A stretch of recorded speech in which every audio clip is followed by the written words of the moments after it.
Hola, hola, bienvenidos a Cápsulas Teológicas, un programa donde presentamos una serie de temas, estudios y enseñanzas bíblicas que responden a preguntas teológicas que han sido de mucha controversia en el ambiente bíblico.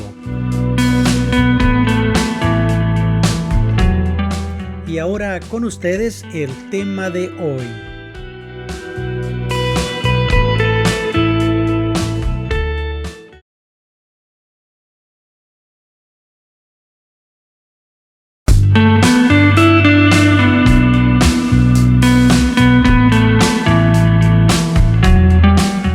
Hola mis hermanos y amigos, les saluda otra vez Gustavo con una nueva cápsula teológica, trayendo a ustedes un nuevo tema, el cual es sobre la maldición generacional, la cual no existe. Seguro estoy que usted ha escuchado ya muchos temas sobre esta doctrina, pero hoy estoy discutiendo y presentando el resultado, como ya lo dije, una maldición generacional que no existe. Le invito a que continúe escuchando este podcast. Primeramente quiero contarle que hice una revisión en el internet y encontré una gran cantidad de libros que se han escrito y me atrevo a decirle que el 100% de los libros que se han escrito están todos rondando alrededor sobre el tema de cómo romper las maldiciones generacionales. Y por supuesto no encontré absolutamente nada de que alguien escriba diciendo que las maldiciones generacionales no existen. ¿Será que este nuevo tema no vende libros? Personalmente me he encontrado en servicios cristianos, y estoy hablando de iglesias, donde los predicadores hablan mucho sobre este tema de maldición.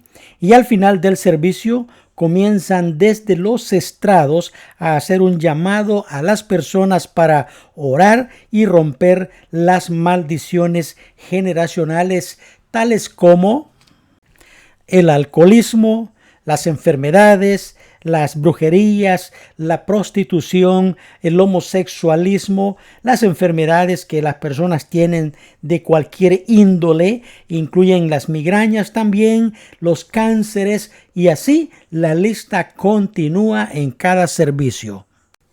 También he visto, y estoy seguro que también usted lo ha visto, que hay algunos predicadores de esta doctrina que realizan campañas de guerra espiritual e invitan a los hermanos y a las hermanas a asistir a estas campañas porque van a romper cadenas espirituales en la vida de ellos.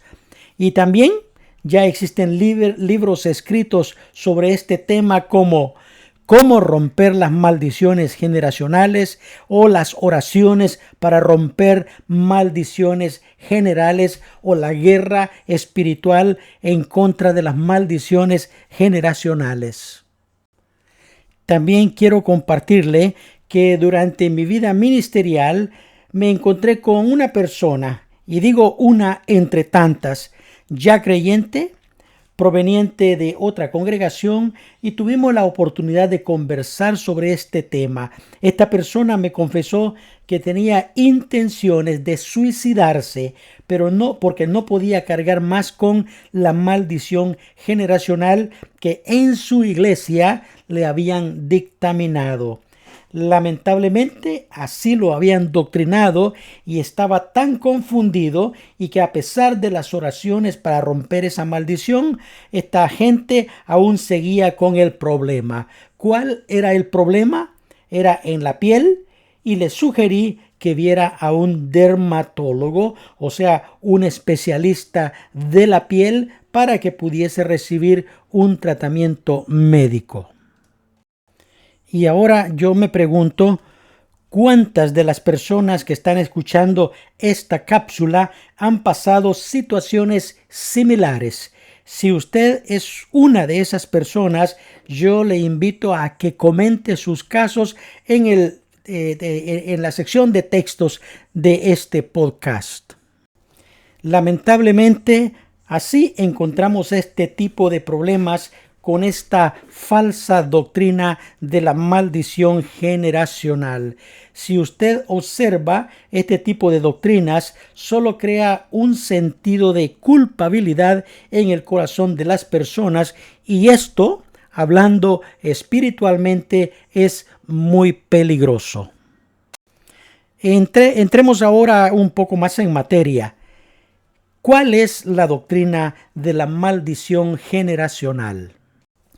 Esta doctrina enseña que Dios ha colocado una maldición en las personas debido al pecado de nuestros antepasados, y esta maldad se va transmitiendo de generación en generación.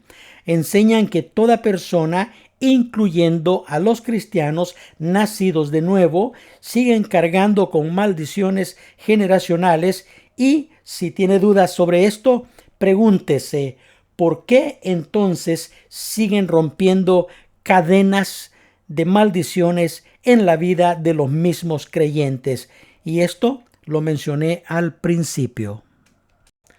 Muy bien, a la pregunta, ¿de dónde nace esta doctrina? Vamos ahora a verlo también con las Escrituras. Los practicantes de esta doctrina se basan en los siguientes textos. La primera vez ocurre como parte de la ley de Dios en los 10 mandamientos.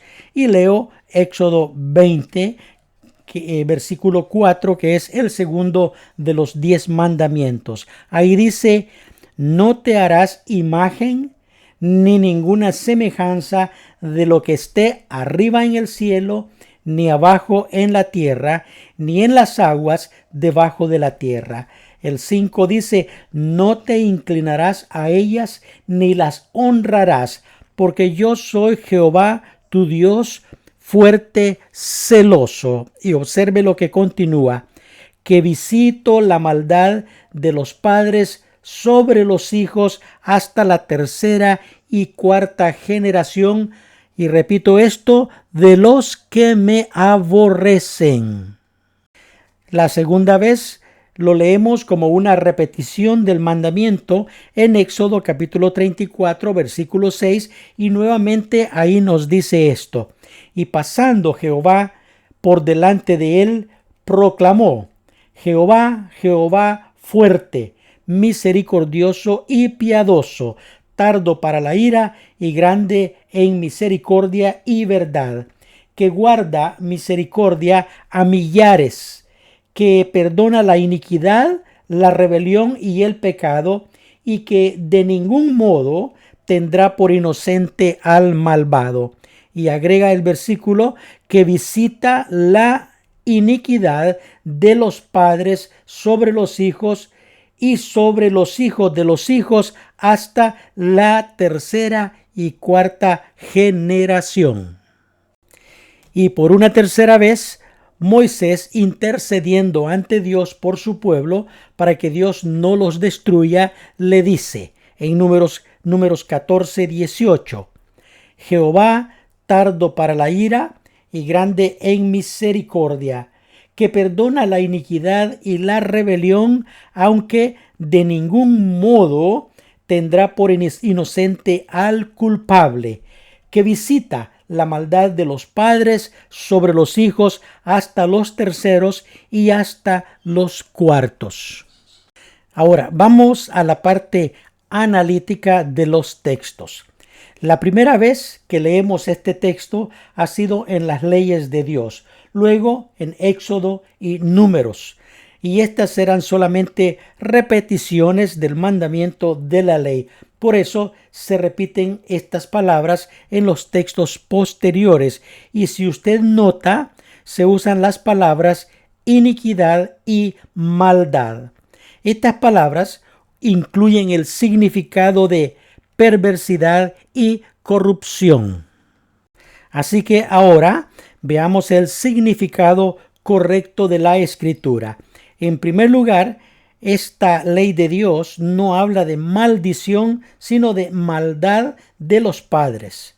En segundo lugar, la visita de Dios es sobre la maldad de los antepasados y fue dada con límite, es decir, alcanza, según estos textos, a llegar hasta la cuarta generación. Y en tercer lugar, como una observancia de Dios al pueblo rebelde, esta es una palabra que tiene cumplimiento en aquellos, como dice el texto, que aborrecen a Dios. Esos son los rebeldes del pueblo de Israel. Y entonces, hoy en día, ¿de dónde sacamos que los creyentes de hoy están bajo maldición?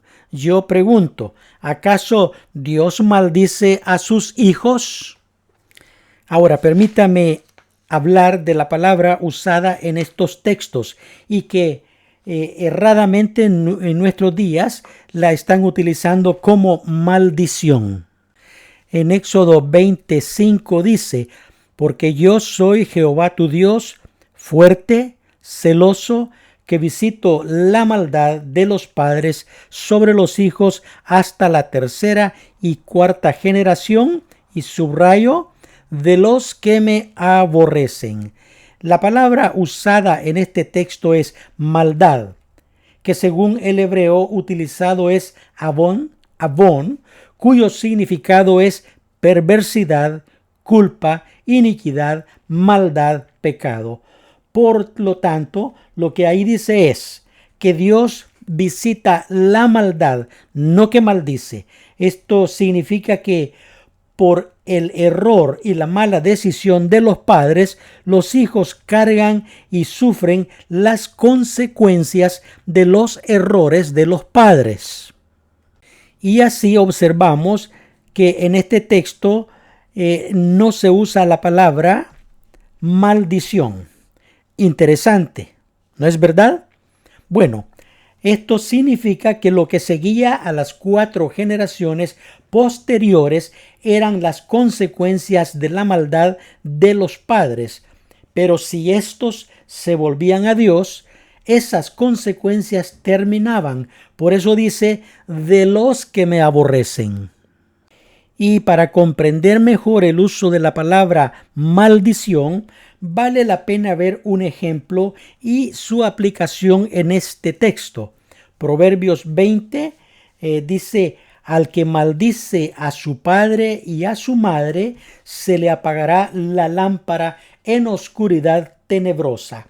Aquí la palabra hebrea usada en el texto original es kalal, kaolal, cuyo significado incluye rechazar, odiar y aborrecer. Por lo tanto, el que rechaza a sus padres, se le cierran las bendiciones, apagándose la lámpara de la vida, dejando a esta persona caminar en oscuridad. Por eso el llamado a los hijos es que honren a su padre y a su madre, que es el primer mandamiento con promesa, tal como lo dice Éxodo 20:12 y Efesios 6, versículo 2. Y volviendo a la visita de Dios sobre la maldad de los antepasados, Dios mismo en el Antiguo Testamento decide crear una nueva ley para cortar la maldad que se transmitía en este tiempo. O sea que Dios volvía responsable a cada uno de forma individual de sus propios pecados y consecuencias. Deuteronomio capítulo 24 versículo 16 es muy importante para poder comprender esta doctrina. Y luego aquí dijo Dios, los padres no morirán por los hijos, ni los hijos por los padres. Cada uno morirá por su pecado. Y quiero repetir la lectura de este versículo en Deuteronomio 24:16, donde Dios detiene el castigo generacional de la tercera y cuarta generación de los tiempos antiguos en el Antiguo Testamento. Los padres no morirán por los hijos, ni los hijos por los padres. Cada uno morirá por su pecado. De manera que aquí vemos que Dios elimina la visita de la maldad, o sea, las consecuencias de los pecados de los padres sobre los hijos, diciendo con claridad que Él ya no visitará la maldad de los padres sobre los hijos. ¿Comprende esto usted? Ya no hay consecuencia del pecado en los descendientes, ni mucho menos existe la maldición generacional tan anunciada por muchos hoy en pleno siglo XXI.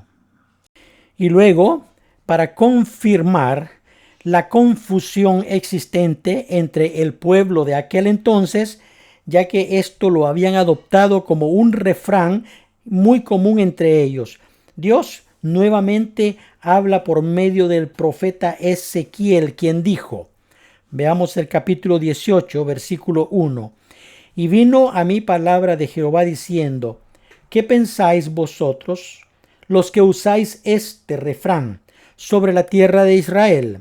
Que dice, los padres comieron las uvas agrias y los dientes de los hijos tienen la dentera. Vivo yo, dice Jehová el Señor, que nunca más tendréis que usar este refrán en Israel. He aquí que todas las almas son mías, como el alma del Padre, así el alma del Hijo es mía. Y el alma que pecare, esa morirá.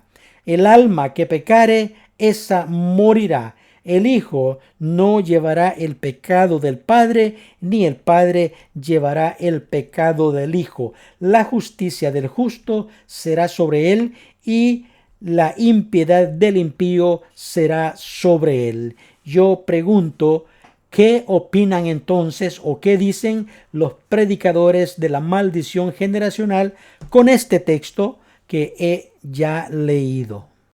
Comprendamos entonces lo que es el plan de Dios, y claramente podemos decir que no existe maldición generacional alguna, y mucho menos en los hijos de Dios. Y yo puedo decir, bendito sea mi Dios y Padre celestial. ¿Qué hacen entonces aquellos predicadores de maldiciones generacionales que están constantemente acusando a los cristianos y cargándolos de pecados generacionales que ellos no tienen? También le cuento que conocí a una hermana en Cristo que padecía de una fuerte anemia, y en una ocasión uno de estos predicadores la acusó de que su anemia era consecuencia de la maldición generacional y la reprendió en público. A otro creyente que tenía una invalidez en sus piernas también lo acusaron de estar paralítico como consecuencia de la maldición generacional, y así por el estilo. Cada problema y cada enfermedad la señalaban como consecuencia de la maldición generacional. Dios nos ayude con este tipo de doctrinas. Y nuevamente, si usted ha sido señalado de cargar con maldiciones generacionales, comente por favor en el pie de los escritos de esta cápsula teológica. Hablemos de la realidad en la vida de todo cristiano. Si tú eres un creyente en Jesucristo y has nacido de nuevo, por supuesto, no tienes ninguna maldición en tu vida, pues Jesucristo vino para darte vida eterna, perdonando todos tus pecados. La Escritura dice en Gálatas 3, Cristo nos redimió de la maldición de la ley, hecho por nosotros maldición, porque escrito está, maldito todo aquel que es colgado en un madero. Esto significa que con su sangre nos redimió y nos limpió de todo pecado. Por lo tanto, la iglesia es libre de pecado y condenación. ¿Escuchaste bien lo que dije? Eres libre de pecado y condenación. Conversaba con un hermano pastor, amigo mío, muy querido, y a él me tocaba el tema sobre desaprendiendo para volver a aprender. Y él está preparando una secuencia de estudios sobre ese tema. Hermano, hay gente que hoy en día se reúne en iglesias y hay que enseñarle a que desaprenda para que aprenda. Y se refería precisamente a este tipo de falsas doctrinas inculcadas en la mente de algunos creyentes. Y se refiere específicamente a borrar las falsas doctrinas y comenzar un nuevo doctrinamiento con la verdad. Y así ciertamente y personalmente he conocido casos de estos y he tenido que reprender a estos hermanos que más de alguna vez vinieron a contarme su pasado. He tenido que sentarlos y explicarles que la sangre de Cristo les ha perdonado todo su pasado, pues el que está en Cristo es una nueva criatura, las cosas viejas pasaron y he aquí todas son hechas nuevas. Segunda carta a los Corintios 5:17. Por lo tanto, ya deja de andar revolviendo la basura del pasado. Otras personas han caído en la depresión y al saber que cargan con maldiciones de sus antepasados, y solo Dios sabe cuántos de ellos han atentado en contra de su vida por las falsas doctrinas inculcadas por los predicadores de las maldiciones generacionales. Así, personalmente he conocido casos de estos y he tenido que reprender a estos hermanos que más de alguna vez vinieron a contarme su pasado. He tenido que sentarlos y explicarles que la sangre de Cristo les ha perdonado de todo su pasado, pues el que está en Cristo, nueva criatura es, las cosas viejas pasaron y aquí todas son hechas nuevas. Segunda de Corintios, capítulo 5, versículo 17. Por lo tanto, deja de andar revolviendo la basura del pasado. Otras personas han caído en depresión al saber que están cargando con maldiciones que acarrean de sus antepasados. Y solo Dios, como dije al principio, sabe cuántas personas han atentado con sus vidas a causa de la doctrina de la maldición generacional presentada por este tipo de pastores o predicadores, los cuales ante Dios son responsables de las almas que sufren sus doctrinas. Bueno, mis amados hermanos en Jesucristo, espero que esta cápsula teológica haya sido de muchas bendiciones para su vida, como lo ha sido para muchos y como lo fue para una hermana mexicana que en una ocasión, después de escuchar estas enseñanzas, me dijo que daba gracias porque ahora había sido libre de la doctrina de la maldición generacional. Esta hermana fue libre por la sangre de Jesucristo. Y si esta enseñanza ha sido de bendición y de iluminación para tu vida, te pido, dale me gusta y también comparte estas cápsulas para que otros puedan recibir esta enseñanza y poder ser de bendición para ellos. Gracias por escuchar y seguir mis cápsulas teológicas. Soy su hermano y amigo Gustavo. Y antes de despedirme del todo, te dejo con la letra de este himno muy hermoso, el cual dice: libre, salvo del pecado y del temor, libre, salvo en los brazos de mi Salvador. Cuán dulce es vivir, cuán dulce es gozar en los brazos de mi Salvador. Ahí quiero ir y con él morar, siendo objeto de su tierno amor. No hay que temer, ni que desconfiar en los brazos de mi Salvador. Amén. Que Dios te bendiga.